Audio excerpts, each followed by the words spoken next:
Assalamualaikum warahmatullahi wabarakatuh. Perkenalkan, nama saya Muhammad Rifki Akbar dengan nomor NIM 190110105007.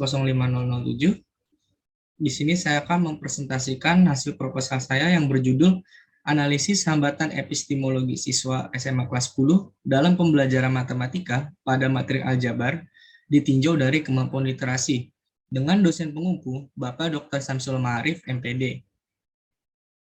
Di sini kita akan menuju ke pembahasan pertama, yaitu latar belakang. Di latar belakang, kita akan membahas, yaitu ada 3 pembahasan utama. Yang pertama ada hambatan epistemologi, yang kedua ada aljabar, yang ketiga ada kemampuan literasi.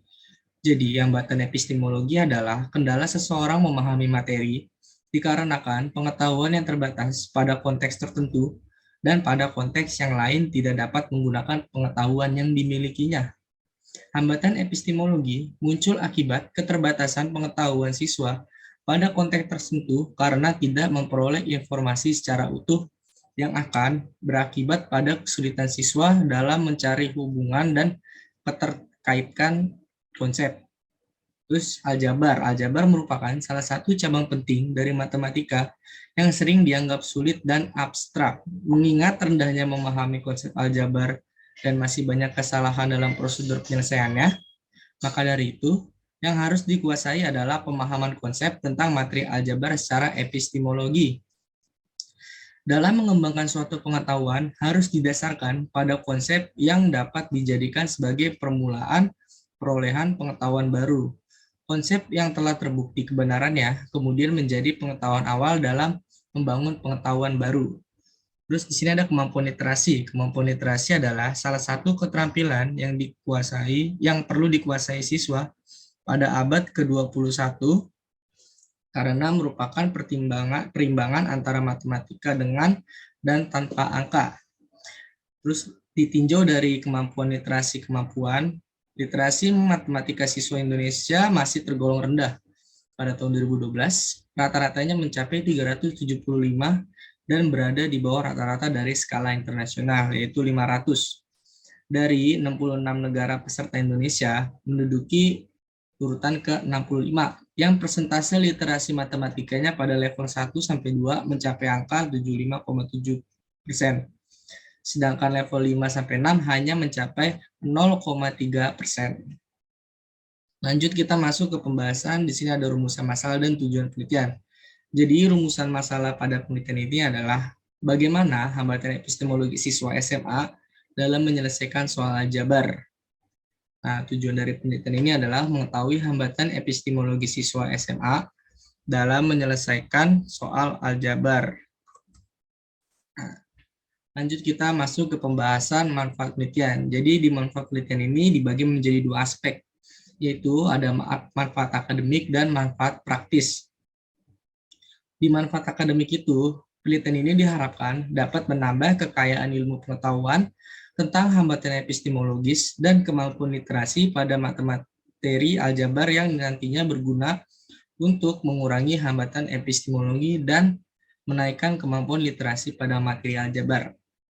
Yang kedua ada manfaat praktis. Di manfaat praktis ini dibagi lagi menjadi 2, yaitu manfaat bagi pihak sekolah dan siswa dan manfaat bagi peneliti.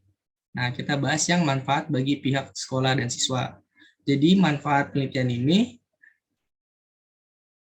dapat dijadikan bahan untuk mengurangi hambatan epistemologi dan menaikkan kemampuan literasi siswa. Sedangkan manfaat bagi peneliti, hasil penelitian ini dapat dijadikan sebagai rujukan yang lebih konkret apabila nantinya penulis masuk dalam dunia pendidikan, dan penelitian ini juga sebagai tugas proposal metode penelitian kualitatif. Lalu kita masuk ke kajian teori. Jadi di kajian teori ini kita akan membahas 3 kajian teori yang utama, yaitu kajian teori tentang epistemologi, kajian teori tentang kemampuan literasi, dan kajian teori tentang aljabar.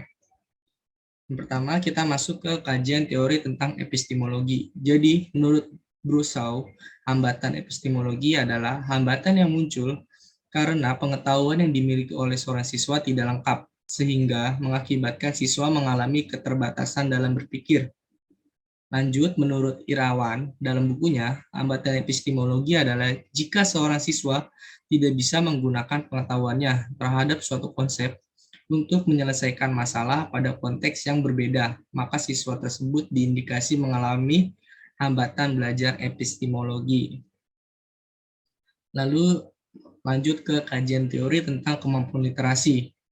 Menurut Kusuma tahun 2010, literasi terkait dengan keterampilan komunikasi tertulis yang mencakup kemampuan membaca dan menulis huruf. Sedangkan menurut Dillens pada tahun 2003 menyatakan bahwa literasi matematis tidak sebatas mencakup kemampuan melaksanakan sejumlah cara atau prosedur dan memiliki pengetahuan dasar matematis yang memungkinkan seseorang anggota masyarakat mampu hidup dalam suatu situasi yang sulit dan cukup dengan hanya yang mereka perlukan, tetapi juga mencakup pengetahuan, metode, proses matematis yang dimanfaatkan dalam berbagai konteks dengan cara yang memberi inspirasi dan membuka wawasan pemikiran.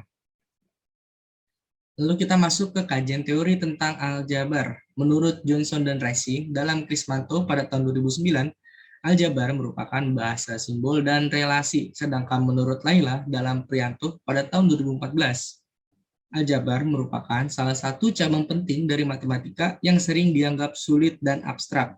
Aljabar digunakan untuk memecahkan masalah sehari-hari dengan bahasa simbol dari relasi-relasi yang muncul dan masalah-masalah dipecahkan secara sederhana. Kita lanjut pada pembahasan penelitian yang relevan. Di sini saya mengambil 4 penelitian yang relevan. Yang pertama itu ada Samsul Ma'arif, Rohiyani, Setriani, dan Nurafani pada tahun 2020 dengan judul Hambatan Epistemologi Siswa dalam Menyelesaikan Masalah Sistem Persamaan Linear Dua Variabel.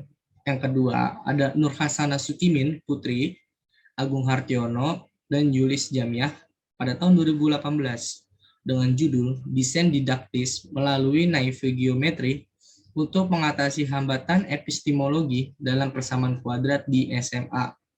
Yang ketiga ada Fatimah Chandrawati Dewi, Tiada Mahani, Diana Wijayanti pada tahun 2021 dengan judul Hambatan Epistemologi Siswa dalam Materi Persamaan Eksponen.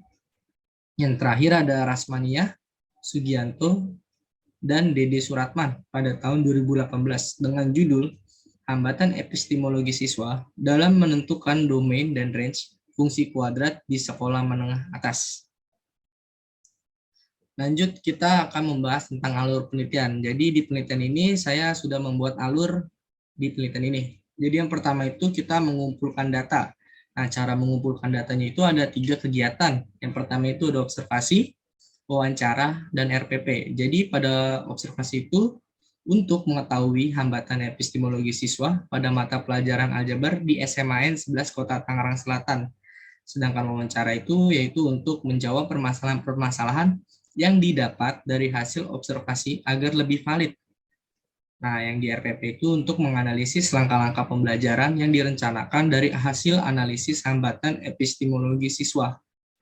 Dari 3 kegiatan ini kita akan lanjut ke display data, yaitu menyusun dan menampilkan data yang didapat di lapangan mengenai hambatan epistemologi. Setelah display data, kita akan ke reduksi data, yaitu peneliti mengambil data yang dibutuhkan yaitu hanya mengenai hambatan epistemologi. Setelah reduksi data, kita masuk ke penyajian data. Jadi di penyajian data itu adalah data yang telah direduksi disajikan dalam bentuk deskripsi dan tabel. Setelah penyajian data, kita masuk ke analisis data dan pembahasan. Di analisis data itu, ada data yang telah disajikan, harus dianalisis dulu. Setelah dianalisis, baru dideskripsikan hasil pembahasannya. Setelah itu, kita masuk ke verifikasi data, yaitu merumuskan kesimpulan sebagai jawaban atas pernyataan peneliti atau rumusan masalah. Yang terakhir yaitu saran dan rekomendasi. Lanjut kita masuk ke pembahasan di metode penelitian. Di metode penelitian ini kita akan membahas tentang rancangan penelitian, populasi dan sampel, jenis dan sumber data, dan metode pengumpulan data.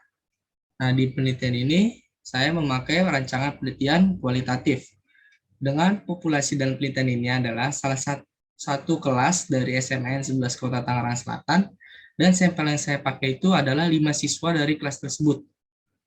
Nah, jenis sumber data yang dipakai adalah data kualitatif dengan sumber data primer dan sekunder. Jadi maksud data primer dan sekunder itu adalah data primer adalah data yang diperoleh langsung dari sumber atau disebut data utama. Sedangkan data sekunder itu data yang berasal dari dokumen, observasi, foto, dan penelitian terdahulu yang relevan. Nah, metode pengumpulan data yang saya pakai itu adalah wawancara, observasi, dan kuesioner. Nah, wawancara itu saya akan mewawancarai 5 siswa yang masuk pada sampel saya. Sedangkan observasi itu saya mengobservasi sekolah SMN 11 Kota Tangerang Selatan, khususnya pada kelas yang saya pakai. Terus kuesioner itu saya membagikan angket berupa kuesioner pada 5 siswa yang menjadi subjek penelitian saya. Selanjutnya kita akan masuk ke pembahasan teknik analisis data. Di teknik analisis data ini ada 3, yaitu reduksi data, penyajian data, kesimpulan, dan verifikasi. Nah, reduksi data itu adalah data yang diperoleh dan ditulis dalam bentuk laporan atau data yang terperinci. Laporan yang disusun berdasarkan data yang direduksi, dirangkum, serta diambil hal-hal pokok yang berfokus pada hal-hal yang penting. Jadi reduksi data ini dilakukan dengan memilih data yang diperlukan dalam penelitian tersebut. Lanjut ke penyajian data. Jadi penyajian data itu adalah data display merupakan suatu cara untuk memperlihatkan data mentah sehingga terlihat perbedaan antara data yang diperlukan dalam penelitian dan data yang tidak diperlukan. Sedangkan fungsi dari display data adalah untuk memudahkan dalam memahami apa yang terjadi serta merencanakan kerja selanjutnya berdasarkan dengan yang telah dipahami. Lalu kita masuk ke kesimpulan dan verifikasi. Jadi menurut Jaam dan Aan pada tahun 2013, suatu kesimpulan awal yang dikemukakan masih bersifat sementara, serta dapat berubah jika tidak dikemukakan bukti-buktinya yang kuat untuk mendukung data yang dikumpulkan. Tapi, apabila kesimpulan yang dikemukakan pada tahap awal didukung oleh bukti-bukti yang valid dan konsisten, maka kesimpulan yang dikemukakan merupakan kesimpulan yang kredibel. Selanjutnya kita masuk ke pemeriksaan keabsahan data. Jadi untuk mendapat data yang valid, peneliti menggunakan teknik triangulasi, sumber data, dan metode. Triangulasi adalah suatu pendekatan analisis data yang mensintesa data dari berbagai sumber. Jadi triangulasi bukan bertujuan untuk mencari kebenaran, tetapi meningkatkan pemahaman peneliti terhadap data dan fakta yang dimilikinya. Hal ini dipertegas oleh Wiersma yang mengumumkakan triangulasi dalam pengujian kredibilitas ini diartikan sebagai pengecekan data dari berbagai sumber dengan berbagai cara dan berbagai waktu. Sedangkan triangulasi metode menurut Arifin pada tahun 2011 dilakukan dengan membandingkan informasi atau data dengan cara yang berbeda. Triangulasi metode ini dilakukan dengan menggunakan cara wawancara, kemudian dilanjutkan dengan observasi untuk memperoleh informasi yang sama. Sekian presentasi dari saya, kurang lebihnya mohon maaf. Wassalamualaikum warahmatullahi wabarakatuh.